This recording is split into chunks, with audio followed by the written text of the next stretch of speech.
Баткенден салам, урматтуу Салам медиа каналынын көрүүчүлөрү. Мындан бир нече күн 2-3 жолу ушул таза суу маселесине биз кайрылганбыз.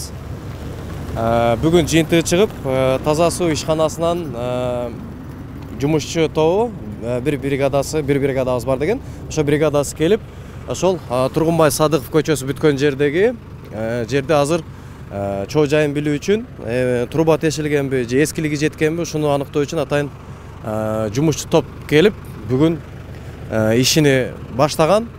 Биз жакшы жака жоруп атабыз. Бүгүн эле жөнгө салып коет деп. Ассаламу алейкум аке. Жакшысызбы? Биз Салам радиосунан аты жөнүңүздү айтып койсоңуз.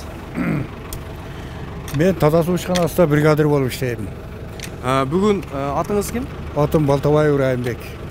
Райымбек ага. Бүгүн мына башталыптыр, сиздерге буйрук берилип, ушул жерди көргүлө деп. Бул жерде эмне болушу мүмкүн? Эмненин артынан болушу? Энди бул мындайда жер асты кеткен түтүкчөлөр эскилиги жеткен, чириген. Şu коюлгандан şu күнгөчө ремонт болгон эмес. Ошондуктан баары жолу чирип, şu утечка болгон себеби ошонун болот. Эми мына жан дилибиз менен, чын пикир менен, таза көңүл менен мына şu ачып, шуну оңдошко аракет кылып атабыз. Кудай кааласа, Кудай кааласа, ошол утечкасын тапсак бүгүн бүтүрөбүз, утечкасын таппасак эртең бүтүрөбүз. Буга чейинки берген сюжеттерибизде суулар мына ушул жерлерден суулар атып чыгып аткан. Нар жактан азыр казылып турган жерди көрсөңүздөр болот. Ошол жерден булак болуп чыгып аткан.